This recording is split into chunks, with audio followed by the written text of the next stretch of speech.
जैसे what is editor, what is assembler, linker का क्या काम है, कंपाइलर का क्या काम है, ये ऐसे डेफिनेशन पूछी जाती है, या फिर सॉफ्टवेयर डेवलपमेंट साइकिल का एक क्वेश्चन पूछा जाता है. So now we start. What is the instruction?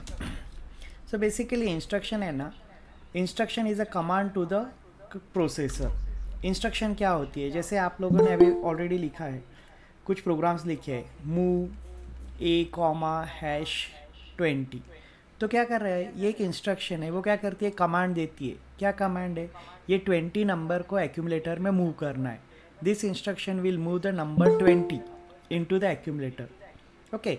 सो ये इंस्ट्रक्शन रहती है, तो इंस्ट्रक्शन के दो पार्ट रहते हैं. एक रहता है ऑपकोड और दूसरा रहता है ऑपरेंड. ऑपकोड मतलब क्या, कि कौन सा ऑपरेशन परफॉर्म करना है, जो डिनोट करता है उसको बोलते हैं ऑपकोड. जैसे यहाँ पे मूव यानी मूवमेंट का ऑपरेशन हो रहा है, डेटा एक जगह से दूसरी जगह पे जा रहा है, उसको बोलते हैं मूवमेंट. ओके. जैसे ये दूसरी instruction add A comma R0. सो ये हो गया ऑपकोड. अब ये क्या है, एडिशन का ऑपरेशन परफॉर्म कर रहा है. किस पे कर रहा है, ये हो गया ऑपरेंड. दो ऑपरेंड हो गए आपके, एक एक्यूमुलेटर और दूसरा R0. Okay. So this is basically a instruction. Instruction has two parts, one is opcode and second one is operand. Opcode का मतलब क्या होता है, कौन सा ऑपरेशन परफॉर्म करना है, ऑपरेशन टू बी परफॉर्म. और ऑपरेंड का कहा किस पे ऑपरेशन परफॉर्म करना है, the one on which the operation is going to be performed, this is called as operand, and this is just like your instruction. What is instruction? Instruction is command to the processor. Instruction processor को बताती है कि क्या करना है. Okay. So this is your instruction. Now 8051 में कौन कौन सी इंस्ट्रक्शंस आती है. सो 8051 में लगभग 5 टाइप की इंस्ट्रक्शंस है. सबसे पहली आती है डेटा ट्रांसफ़र इंस्ट्रक्शन. ये 4 मार्क के लिए क्वेश्चन पूछा जाता है. This question is asked in the exam for 4 marks. Classify the instruction set for 8051. Give example of each. So सबसे पहला जो इंस्ट्रक्शंस आता है उसको बोलते हैं डेटा ट्रांसफ़र. ये इंस्ट्रक्शंस जो है उसमें मूव आता है, move C, move X. Okay.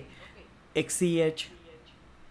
These are the instructions for your data transfer. This instruction is used to transfer the data from one location to another location. ये उसका example, जैसे move ए comma hash 20. Okay.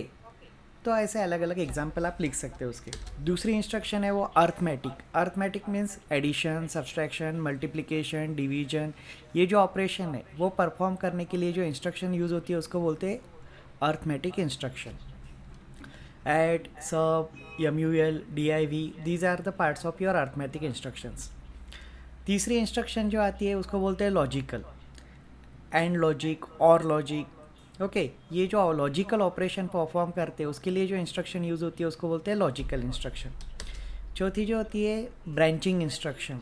जैसे आपको एक repeatedly कुछ काम करना है, you need to repeat something, loop create करनी है, तो उसके लिए जो यूज़ होती है वो होती है ब्रांच इंस्ट्रक्शन. ओके. उसमें आती है jump, DJNZ, okay, JNC, like these are the branch instruction. और उसके बाद में सबसे लास्ट वाली इंस्ट्रक्शन जो है होती है bit wise instruction. These instructions are use to perform the operation of single bit. Okay. जैसे CPLC, ये क्या करेगा, कैरी को कॉम्प्लीमेंट करेगा. ये CTB, set bit, clear bit. Okay. These are some example of your bit wise instruction. Set bit P3.2, like this one. So this question is ask in the exam for 4 marks. इसमें आपको क्या लिखना है, classify the instruction set. कौन कौन से type की है, डेटा ट्रांसफर इंस्ट्रक्शन उसका एक एग्जाम्पल, अर्थमेटिक इंस्ट्रक्शन उसका एक एग्जाम्पल, लॉजिकल इंस्ट्रक्शन उसका एक एग्जाम्पल, ब्रांचिंग इंस्ट्रक्शन उसका एक एग्जाम्पल, और bit wise instruction. Only this you have to write in the exam for 4 marks. Okay. Is it clear to everyone? Yes sir. Okay. Yes sir. So question अगर instruction set आता है कि classify the instructions of 8051, तो ये 5 instruction और उसका एक एक एग्जाम्पल आपको लिखना है. दूसरा आता है कि एड्रेसिंग मोड क्या है. So addressing mode is a way to address the operand. Okay. Addressing mode क्या है, एक तरीका है जिससे हम ऑपरेंड को एड्रेस करते.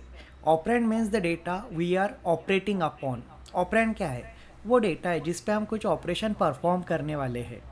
Okay. It can be direct address of memory. So data जो होता है ऑपरेंड वो मेमोरी का डायरेक्ट एड्रेस हो सकता है या रजिस्टर का नाम हो सकता है या फिर कोई न्यूमेरिकल वैल्यू हो सकती है। ओके, जैसे डायरेक्ट एड्रेस तो 20, ये हो गया डायरेक्ट एड्रेस। रजिस्टर का नाम R0 से लेके R7 तक कोई भी, न्यूमेरिकल डेटा 0 से लेके इन्फिनिटी तक या फिर 0 से लेके 100 200 2000 तक कोई भी एक number. Okay, so numerical data. लेकिन जब हम न्यूमेरिकल डेटा यूज़ करते हैं उसके सामने क्या लगाते हैं? Hash.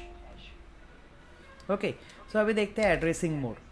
What are the addressing mode of 8051 and example of each. ये 4 मार्क के लिए क्वेश्चन पूछा जाता है।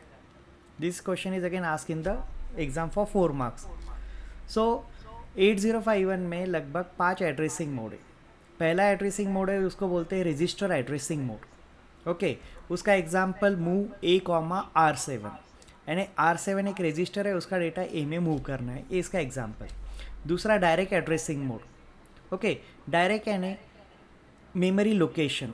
ओके, सो यहाँ पे उसका एग्जांपल डायरेक्ट एड्रेसिंग मोड का मूव A, 54। अब ये 54 नंबर नहीं है, ये 54 मेमोरी लोकेशन है। Okay, so direct addressing mode जो रहता है उसमें मेमोरी लोकेशन आता है या फिर कोई SFR आता है। तीसरा जो है रजिस्टर इनडायरेक्ट एड्रेसिंग मोड। सो इसमें आता है मूव A, R0 या R1।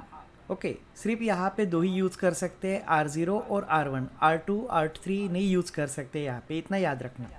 Register indirect addressing mode move A, R0 या फिर R1। बाद में जो आता है immediate addressing mode move A, #45। इसमें जो नंबर है this is a number, this is not a memory location. Immediate addressing mode में जो आता है ना वो हैश का साइन आता है। सो अगर हैश का साइन है तो that is a immediate addressing mode, hash का साइन नहीं है तो वो डायरेक्ट एड्रेसिंग मोड। और जो लास्ट वाला है that is called as the index addressing mode move C A, @A+PC या फिर मूव C A, @A+DPTR। इसमें सिर्फ दो ही इंस्ट्रक्शन है और ये addressing mode generally lookup table के लिए यूज़ किया जाता है। Okay, so this question is ask in the exam for 4 marks. List the addressing mode. So आपको क्या लिखना है? रजिस्टर एड्रेसिंग मोड उसका एग्जाम्पल, डायरेक्ट एड्रेसिंग मोड उसका एक example, register indirect addressing mode उसका एक एग्जाम्पल, इमीडिएट एड्रेसिंग मोड उसका एग्जाम्पल और इंडेक्स एड्रेसिंग मोड उसका। सो एग्ज़ाम में या तो फिर एड्रेसिंग मोड पूछा जाएगा या टाइप्स ऑफ इंस्ट्रक्शन। ओके, दो ये 4 मार्क के जो क्वेश्चन है उस दोनों में से एक क्वेश्चन तो जनरली आता ही है एग्जाम में। नाउ डायरेक्टिव्स सबसे, और ये जो तीसरा क्वेश्चन जो एग्ज़ाम में आता है कि डायरेक्टिव्स कितने हैं, 8051 में कितने डायरेक्टिव्स होते। So generally the most commonly use directives are 4। ORG will show the origin. ORG means for origin, starting of the program. ORG directive is used to indicate beginning of the address. The number that comes after ORG is the address where the program will begin. So जब भी हम programme start करते हैं, लिखना चालू करते हैं, तो हम कहाँ से चालू करते हैं? 0000 means the first memory location. This number may be hex number और अ डेसिमल नंबर। एग्जाम्पल आपको ऐसे देना है ORG 000 या 100H, कोई भी आप लिख सकते हैं यहाँ पे। सो वो क्या करता है कि यहाँ से आपका प्रोग्राम चालू हो रहा है। ये हो गया फर्स्ट। दूसरा क्या आता है? DB, define byte. दूसरा जो डायरेक्टिव है वो डिफाइन बाइट है। So it is use to define 8-bit data. Okay, ये किस लिए यूज़ होता है कि 8-bit डेटा डिफाइन करने के लिए यूज़ होता है। It is use to write the value after DB into the program memory. When DB is used to define data, the number can be a decimal, binary, hex और ASCII. So DB के बाद में जो number है वो decimal हो सकता है या बाइनरी हो सकता है या फिर हेक्साडेसिमल हो सकता है या फिर ASCII कोड। What is ASCII? American standard code for information interchange. इसमें से कोई भी आप यूज़ कर सकते। So define byte. Okay, so DB generally use in your lookup table. उसके बाद में आता है इक्वेट। थर्ड जो डायरेक्टिव है वो इक्वेट है। It is use to define a constant without occupying memory location. अभी बहुत बार क्या होता है कि मैं जो प्रोग्राम लिख रहा हूँ वहाँ पे कोई वेरिएबल है वो मल्टीपल टाइम्स यूज़ होता है। सपोज़ मेरा एक प्रोग्राम है उसमें मुझे टेम्परेचर की वैल्यू है वो 10-12 बार यूज़ हो रही है। ओके, सो मुझे उस टेम्परेचर की वैल्यू चेंज करनी है तो मुझे प्रोग्राम में 10-12 बार चेंज करने से अच्छा क्या कर देता हूँ, मैं उसको इक्वेट कर देता हूँ। तो एक ही जगह पे मैं चेंज कर देता हूँ वो, जहाँ जहाँ पे वो रिपीट हो रहा है, इक्वेट काउंट आ रहा है, सो वहाँ पे ऑटोमेटिकली वैल्यू चेंज हो जाएगी. So it is use to define a constant without occupying memory location. The equate directive assign a constant value to a label. Equate directive क्या करता है, एक लेबल रहता है, उसको एक कांस्टेंट वैल्यू असाइन करता है, और जहाँ पर भी वो लेबल आता है आपके प्रोग्राम में, ओके, जहाँ पर भी लेबर आ रहा है वो रिप्लेस कर देता है कांस्टेंट वैल्यू से. जैसे ये काउंट काउंट एक लेबल है, उसको 10 उन्होंने असाइन किया है. सो आपके प्रोग्राम में काउंट 10 बार अगर आ रहा है, सो वहाँ पे ऑटोमेटिकली या 50 बार भी काउंट आ रहा है, so instead of making the changes every time, you have to make it only once. यहाँ पे मुझे अभी फ़िलहाल 10 की रिक्वायरमेंट है, उसके बाद में मेरा नेक्स्ट प्रोग्राम जो है उसमें मुझे वहाँ पे 20 चाहिए, तो मैं यहाँ पे एक बार ही चेंज करता हूँ. ऑटोमेटिकली प्रोग्राम में जहाँ पे भी काउंट लिखा हो रहेगा वहाँ पे वैल्यू उसकी ऑटोमेटिकली अपडेटेड हो जाएगी. ये हो गया फंक्शन इक्वेट का. उसके बाद में जो आता है and directive. So this indicate the assembler the end of the file, source file. Okay, and क्या रहता है, आपका प्रोग्राम का सबसे लास्ट जो लाइन रहता है वो एंड रहता है. वो असेंबलर को बताता है कि अभी प्रोग्राम ख़त्म हो गया, इसके आगे कुछ नहीं है. So the end directive is the last line of 8051 program. Means that in the program anything after end directive is ignored by the assembler.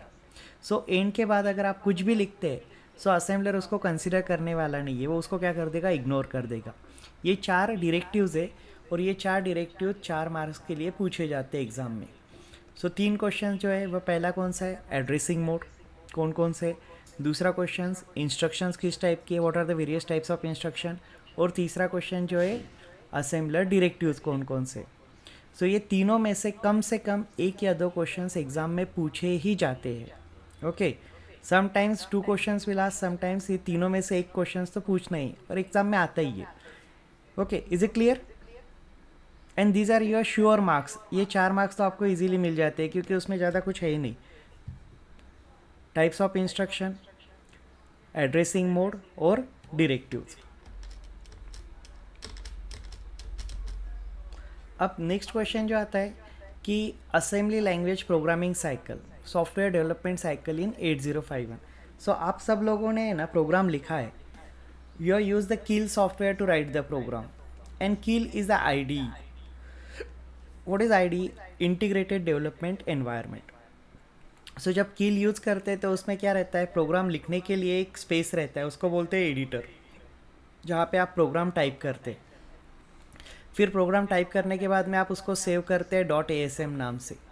फिर असेंबलर प्रोग्राम जो रहता है वो क्या होता है, प्रोग्राम आप उसको कंपाइल करते हैं, कंपाइल होने के बाद में it will going to create. So आप डिबग करते हैं, डिबग के बाद में अगर कोई एरर है तो उसमें एक फ़ाइल बनती है .lst फाइल, और दूसरी फाइल बनती है ऑब्जेक्ट फाइल. ओके, सो फिर उसके बाद में लगता है लिंकर प्रोग्राम. वो क्या करता है, अगर उसके साथ में कोई और नेसेसरी फाइल चाहिए उसको, तो वो उसको कंबाइन कर देता है.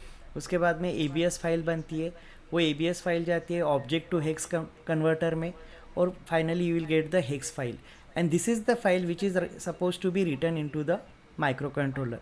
क्योंकि माइक्रो कंट्रोलर में प्रोग्राम नहीं लिखते हम प्रोग्राम लिखते हैं कंप्यूटर में, और माइक्रो कंट्रोलर में प्रोग्राम मुझे जो स्टोर करना है वो रहता है हेक्स फाइल फॉर्मेट में. ओके, सो मैं सिर्फ हेक्स फाइल ही माइक्रो कंट्रोलर में बर्न कर सकता हूँ या फिर उसमें डाउनलोड कर सकता हूँ, तो मुझे चाहिए hex file. Okay, so this file is going to be downloaded in the program. So अभी हम इसके फंक्शंस देखते हैं. What is editor? एडिटर क्या है? टेक्स्ट एडिटर, जिसमें हम लोग सोर्स कोड टाइप करते हैं, प्रोग्राम करते हैं. ओके, प्रोग्राम लिखते हैं.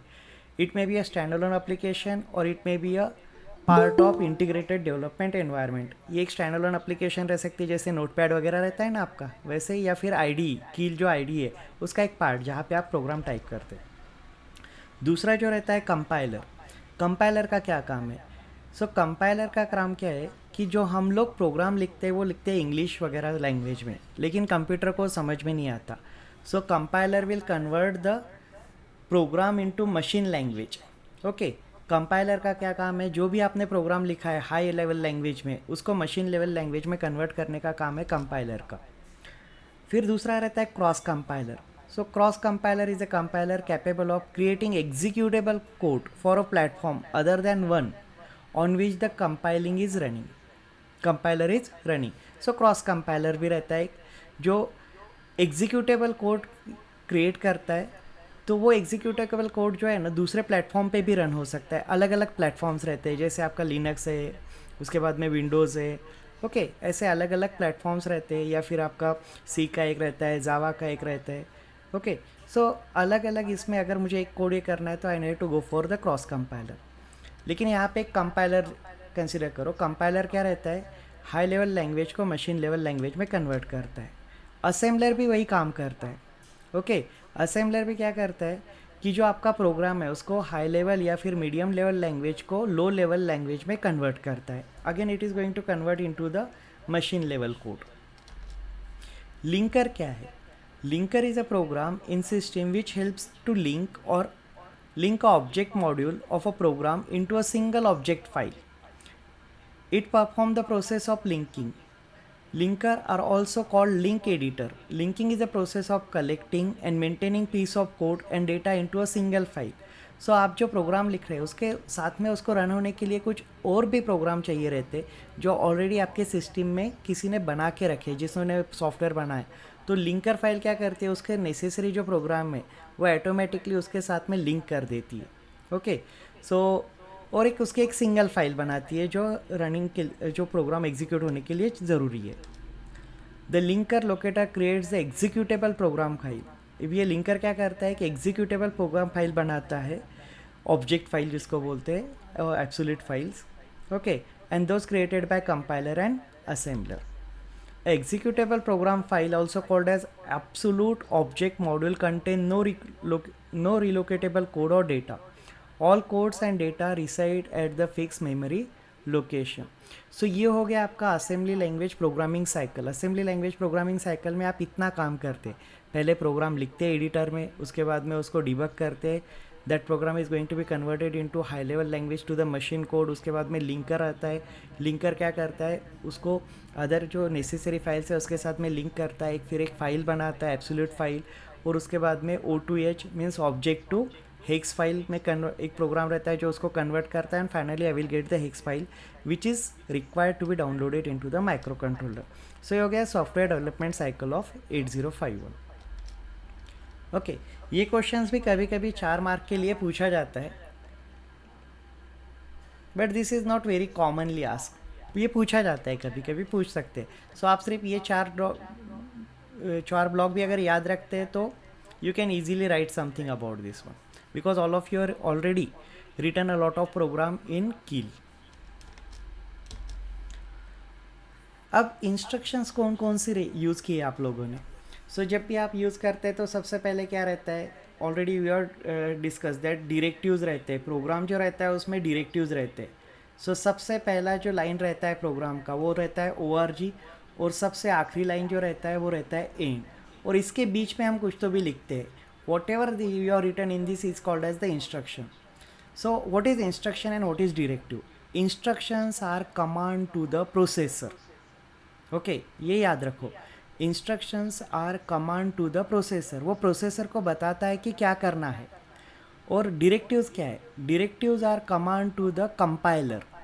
डिरेक्टिव्स कंपाइलर को बताता है कि क्या करना है. ओके, ये दो चीज़ें हैं.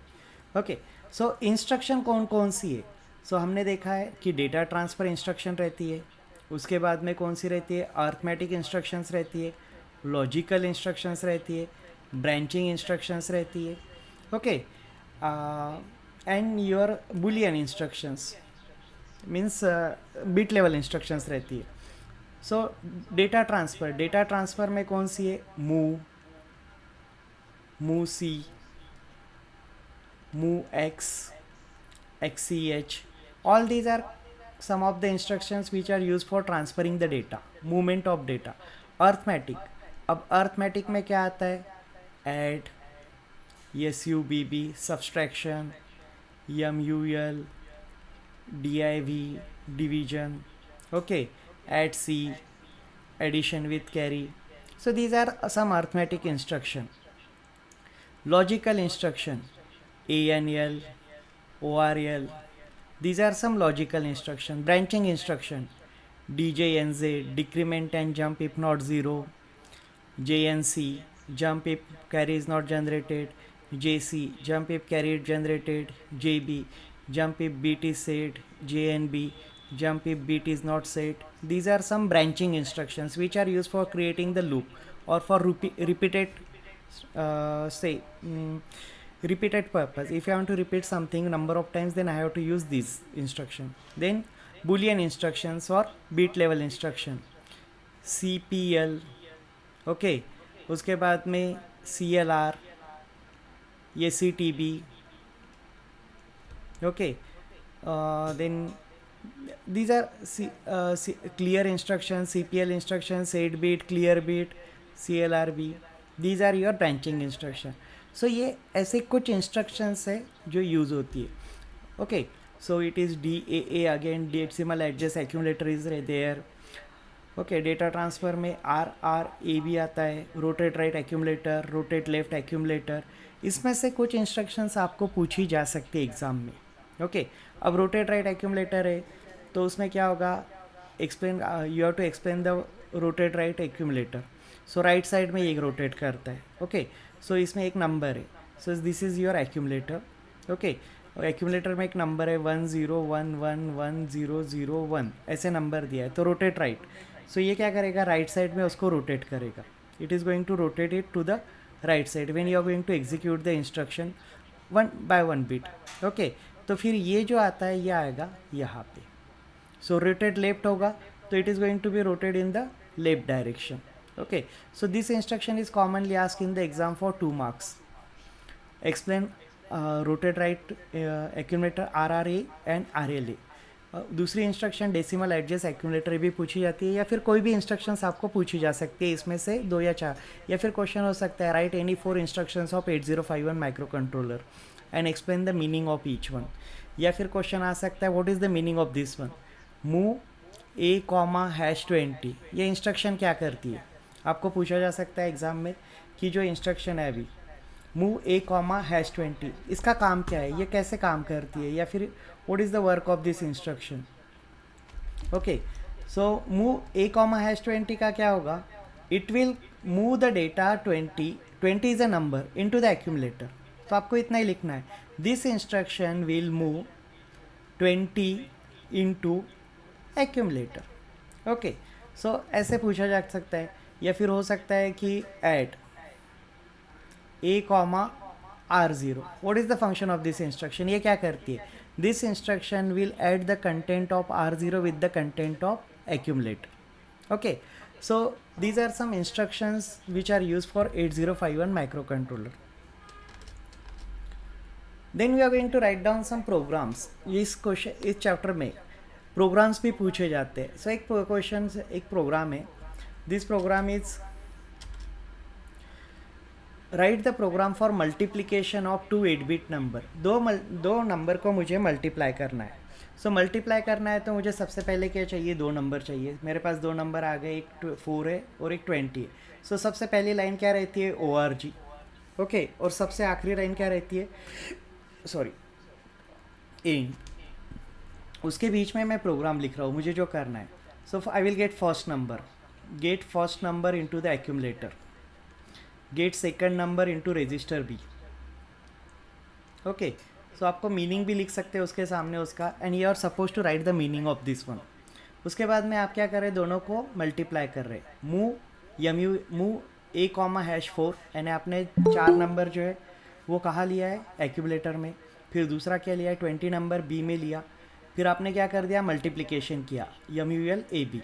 उसके बाद में जो कुछ A में है वो पोर्ट पे किया और जो कुछ B में है वो P1 पे किया. अब आप 2 क्यों यूज़ कर रहे हैं, क्योंकि होता कैसे है, बहुत बार आप अगर 8-bit मल्टीप्लिकेशन कर रहे हैं तो हो सकता है कि उसका रिजल्ट 8-bit के ऊपर जाए.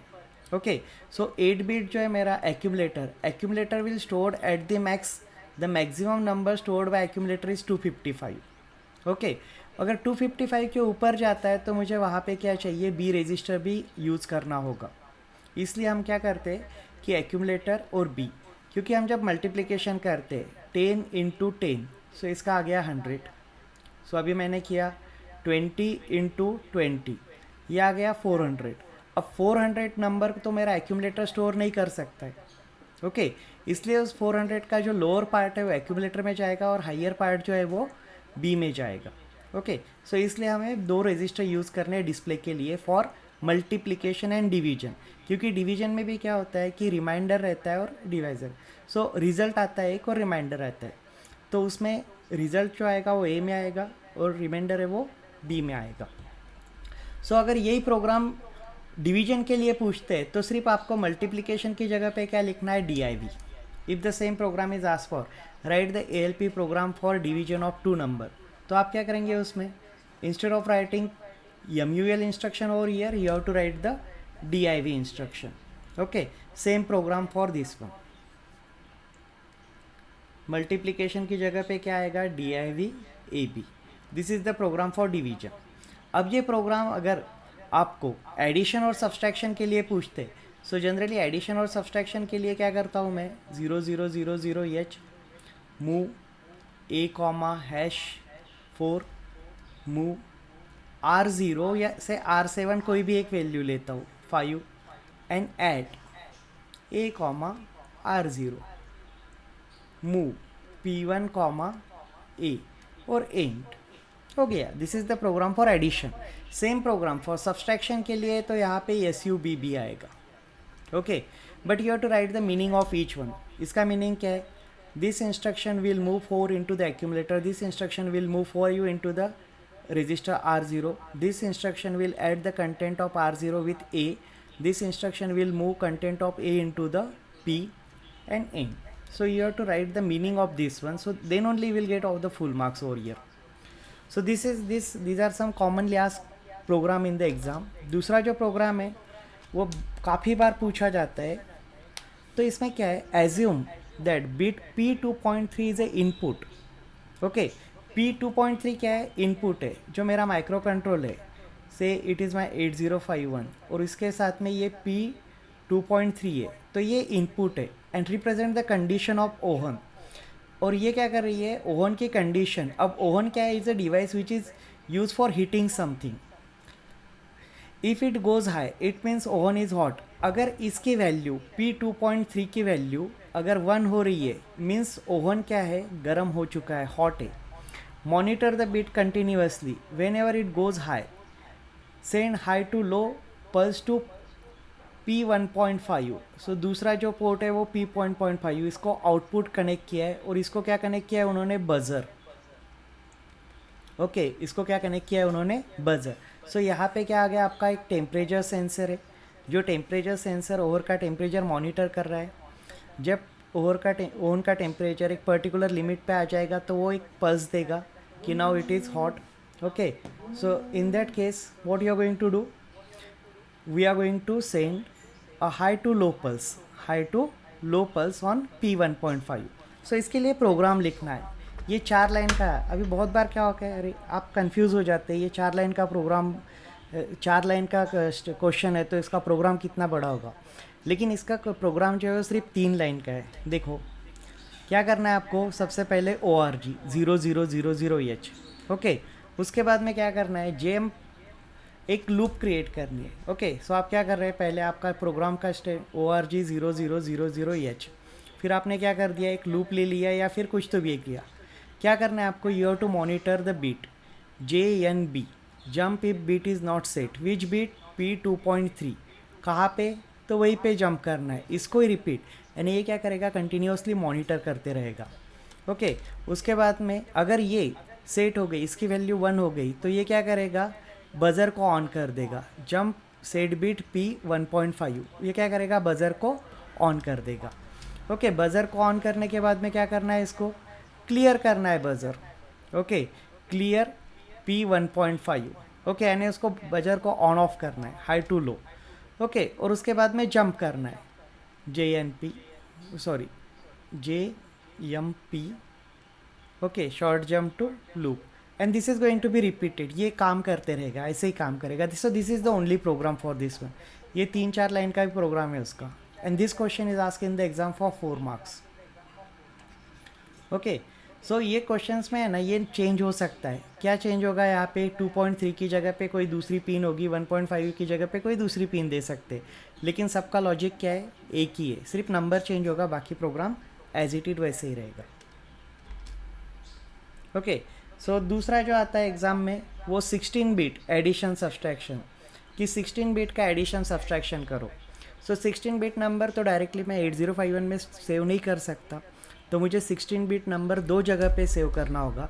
तो इन्होंने क्या दिया है, द फर्स्ट नंबर, पहला जो नंबर है वो है ना 40 और 41, 40 एंड 41 एच पे स्टोर किया है। दूसरा जो नंबर है वो कहाँ पे स्टोर किया है उन्होंने, 50 एंड 51 पे स्टोर किया है। अब आपको एडिशन अगर करनी है तो आप क्या करेंगे, 41 का एडिशन 51 से करेंगे और 40 का एडिशन 50 से करेंगे। सो वही पे यहाँ किया ORG 00, this is the first line. Carry, उन्होंने क्या कर दिया, सबसे पहले कैरी, अगर कैरी पे कोई वैल्यू स्टोर होगी तो उसको क्लियर कर दिया, यानी कैरी की वैल्यू 0 कर दी। उसके बाद में क्या किया, 40 पे जो नंबर है वो एक्यूमलेटर में लिया, 40 में जो नंबर था वो कहाँ लिया, एक्यूमलेटर पे। और फिर क्या किया, एक्यूमलेटर का नंबर और 50 का, ये दोनों की एडिशन, यानी 40 और 50 की एडिशन कर दी।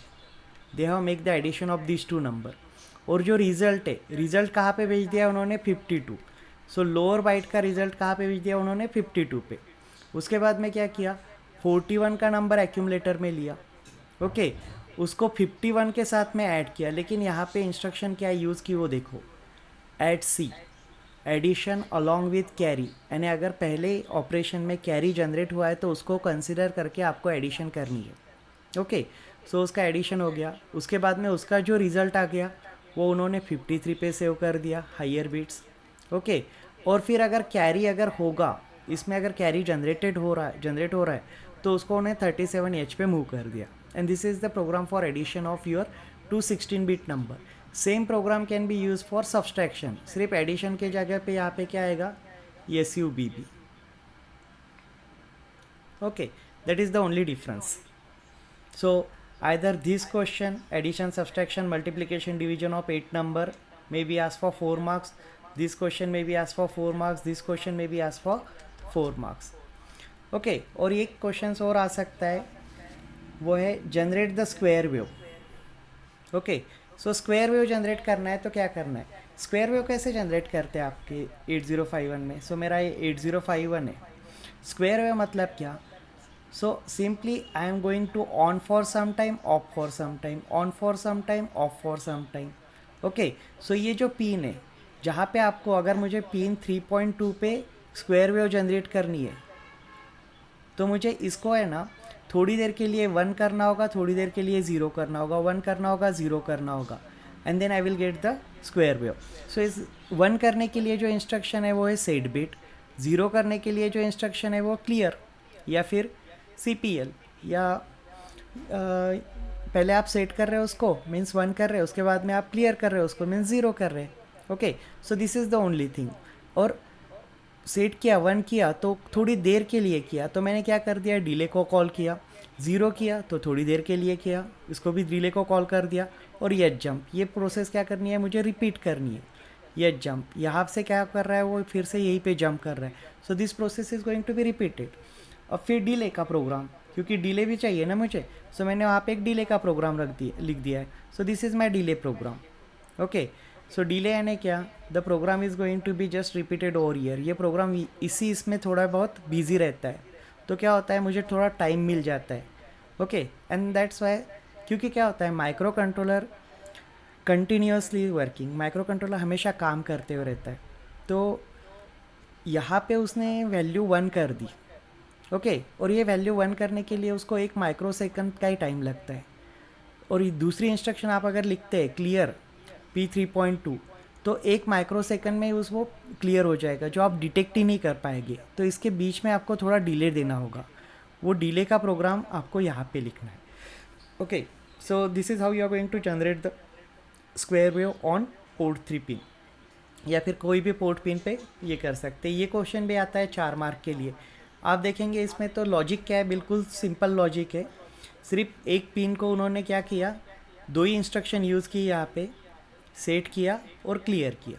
This is the basic logic for generating the square wave, और दोनों के बीच में थोड़ा डिले दे दिया. Now write the program for performing the following action. Okay, same जो अभी पहले देखा था हमने ओहन का. आपको क्या करना है, पिन 1.2 को मॉनिटर करना है जब तक वो 1 नहीं होती है. जब 1 हो जाएगी तो आपको 45 0 पोर्ट पे मूव करना है और एक हाई टू लो पल्स देना है. सो उसका प्रोग्राम देखो. अभी मॉनिटर करना है, जब भी आपको किसी को मॉनिटर करना है तो क्या होता है, वो इनपुट हो जाता है. If you want to monitor something then that becomes your input. So input करने के लिए मुझे उस पिन पे पहले 1 लिखना गिरता है. So here I have define the pin as a input pin. Define pin P1.2 as input pin. Okay, उसके बाद में मैंने क्या कर दिया, okay, keep monitoring until it becomes है. सो इसको मुझे मॉनिटर करना है. उसके बाद में क्या किया मैंने, ये मॉनिटर कर रहा हूँ. पिन 1.2 को क्या कर दिया मैंने, मॉनिटर कर दिया. सो मॉनिटर होने के बाद में क्या कर रहे हैं, JNB जब तक उसकी वैल्यू 0 है ना, वो वहीं पे घूमता रहेगा. जब इसकी वैल्यू 1 हो जाएगी, so actually this instruction should be over here. ये इंस्ट्रक्शन यहाँ पे चाहिए थी. Okay, so I will write the program over here. 0000 H SETB P1.2 means you have defined it as a input port. Then again JNB P1.2 comma again, यानी जब तक उसकी value 0 है वो वहीं पे रिपीट होगा. उसकी वैल्यू जैसे ही 1 होगी, okay, when this pin becomes high, what you have to write, move P0 comma #45H. जैसे ही उसकी वैल्यू 1 होती है तो आपको पोर्ट 0 पे क्या करना है, 45 को सेंड करना है. और उसके बाद में क्या करना है, okay, what you are going to do now, then you are going to clear P3.2 sorry P2.3. Okay, P2.3 पे आपको क्या करना है, एक लो पल्स सेंड करना है. Again this program is also correct, only in this case what they have return और ये कि पहले उन्होंने एक्यूमुलेटर में लिया और एक्यूमुलेटर से वो कंटेंट P0 पे ले लिया. उसके बाद में क्लियर कर दिया और प्रोग्राम एंड हो गया. This again a correct program हो गया. ओके, सो पहले आपको इनपुट सेट करना है, बाद में एक नंबर एक्यूमुलेटर में लेके रखो. उसके बाद में पिन को मॉनिटर करो, जैसे उसकी वैल्यू 1 हो जाएगी उस डेटा को P0 पे सेंड करो और P2.3 को 0 कर दो. ओके, ये जो दूसरा ये क्वेश्चंस भी पूछा जाता है 4 मार्क्स के लिए. ओके, नाउ अब same program can be written in a different manner. हर एक का लॉजिक अलग अलग हो सकता है. सो मैंने ये प्रोग्राम लिखा है, इसका मतलब ऐसे नहीं कि यही प्रोग्राम है. आप अपना खुद का लॉजिक लगा के थोड़ा बहुत उसमें चेंज कर सकते हैं, हो सकता है उसमें चेंज. सो दूसरा प्रोग्राम जो आता है कि आपको है ना 55 और AAH N means what, 55 means क्या, ये 8 बिट रजिस्टर है मेरा. ओके, 1 2 3 4 5 6 7 1 0 1 0 1 0 1 0. अब आप देखेंगे तो इसकी वैल्यू है 55H. ओके, और ये जो दूसरा है सेम 1 2 3 4 5 6 7 8. ओके, 0 1 0 1 0 1 0 1. सो इसकी वैल्यू है, देखो अभी ये क्या है, 10. This is 10, this is 10 and in hexadecimal 10 is called as AE. यानी अगर आपको अल्टरनेट LEDs ऑन ऑफ करने हैं या फिर टॉगल करना है तो उसके लिए जो होता है वो होता है 55 and AAH means this LEDs will go और whatever that symbol you are going to just use over year. जो कोई डिवाइसेस है उसको ये करना है. सो 55 और AAH आपको सेंड करने, तो उसका प्रोग्राम कैसे होगा. Okay, so ORG move A, 55H. उसके बाद में मूव मूव P0, A. पहले 55 को एक्यूमुलेटर में लिया, फिर A का कंटेंट P0 पे लिया, फिर डिले कॉल किया, फिर क्या किया 0 AA एक्यूमुलेटर में लिया, फिर एक्यूमुलेटर से पोर्ट पे लिया, फिर उसके बाद में डिले कॉल किया और ये bank. So this program is going to be repeated and this program is also ask in the exam for 4 marks. Okay, बाद में आप डिले का प्रोग्राम लिख सकते हैं अगर आपको लिखना है तो. This is the program for delay. you can write any delay program over there. Then one more commonly asked question in the exam is block transfer, experiment number 12. Okay, so block transfer कैसे करते हैं? तो पहले क्या रहता है कि कितने ये ट्रांसफ़र करने, यहाँ पे मुझे ये काउंटर है, this counter is set for 10. Okay, ये मेरा सोर्स पॉइंटर हो गया, ये मेरा डेस्टिनेशन पॉइंटर हो गया. मैं क्या कर रहा हूँ, सोर्स पॉइंटर से डेटा एक्यूमुलेटर में ले रहा हूँ, एक्यूमुलेटर से डेटा डेस्टिनेशन पे. फिर I will increment the source, I will increment the destination, I will decrement the counter. Okay, and if my counter is not 0, dj and z, decrement and jump if not 0. If my counter is not 0, I have to jump over here, and this process is repeated unless and until the value of counter is becomes 0. So this is the program for transfer of data into the internal memory.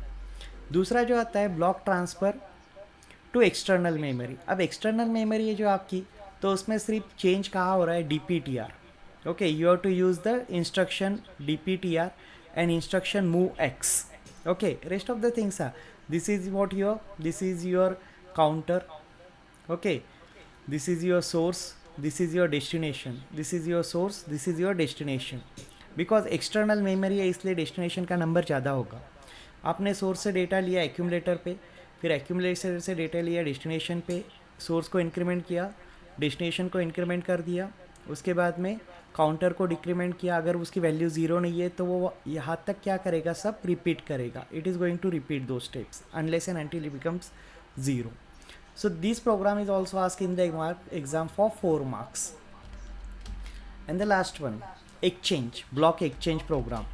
So block exchange में क्या होता है कि मेरे पास source है, मेरे पास destination है. सो source का डेटा मैं क्या कहाँ लेता हूँ, पहले एक्यूमुलेटर पे, और डेस्टिनेशन का डेटा कहाँ लेता हूँ, पहले बी रजिस्टर पे. सो पहले क्या कर रहे हैं हम, सोर्स का डेटा एक्यूमुलेटर पे लिया, दूसरी स्टेप में क्या किया, डेस्टिनेशन का डेटा बी रजिस्टर पे लिया, उसके बाद में एक्यूमुलेटर का डेस्टिनेशन पे और बी का सोर्स पे. सो this is my counter, this is my source, this is my destination. It will take the source data into the accumulator, it will take the source data, source to accumulator, it will take the destination data to the register B, then accumulator to destination and B to source, then increment the source, increment the destinations, decrement the counter, and if it is not 0, it is going to repeat this step. So this is again the program which is asked in the exam for 4 marks. So chapter number 4 जो है उसमें इतने ही questions पूछे जाते हैं. Okay, so again there are some programs, but if you are going to prepare only for passing purpose, then this is sufficient for that one. Some programs which may be asked in that one is the largest and smallest of the array. Okay, एक array दिया होगा, उसमें से smallest number और largest number निकालिए, उसका question आ सकता है. या फिर असेंडिंग और डिसेंडिंग ऑर्डर में आपको नंबर्स अरेंज करने, उसका प्रोग्राम आ सकता है. ओके, सो लार्जेस्ट के लिए क्या करना है, जेसी इंस्ट्रक्शन यूज़ करनी है. ओके, इस प्रोग्राम में लार्जेस्ट के लिए जेसी और स्मॉलेस्ट नंबर अगर फाइंड करना है तो JNC. This is the only change you have to make in this program. वैसे ही डिसेंडिंग ऑर्डर में अगर करना है तो जेसी, और असेंडिंग ऑर्डर में करना है तो JNC. Otherwise the same program can be use for arranging the numbers in ascending and descending order. Only you have to make the changes over here. Okay, so this is the quick review of your chapter number 4. chapter number 4 में कौन कौन से question पूछे जाते हैं, that we are going to just overlook. एक question जो आएगा आपका वो कौन सा है, instructions. what are the instructions? Okay, types of instructions, 4 mark के लिए. एड्रेसिंग मोड 4 मार्क के लिए. ओके, डायरेक्टिव्स 4 मार्क के लिए. ये तीनों में से कम एक क्वेश्चन एग्जाम में आने वाला ही है. Okay, second one, next one is program, addition, subtraction, multiplication, division, या फिर डेटा ट्रांसफ़र और डेटा एक्सचेंज. इसमें से एक क्वेश्चन तो एग्ज़ाम में आता ही है. Okay, and third one is your definitions of programming life cycle and all this thing. Okay, so लगभग इसमें easily 10 मार्क तो आप ले सकते हैं आउट ऑफ 12 मार्क्स, क्योंकि टोटल जो यूनिट का वेटेज है The weightage of this unit is nearly 12 marks, but the question which are asked in the exam for 18 marks. Okay. Is there any difficulty?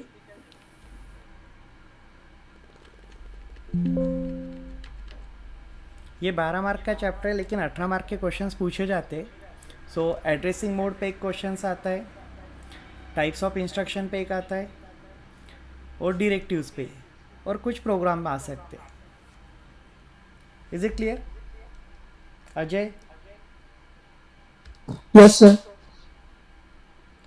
Okay, ठीक है फिर.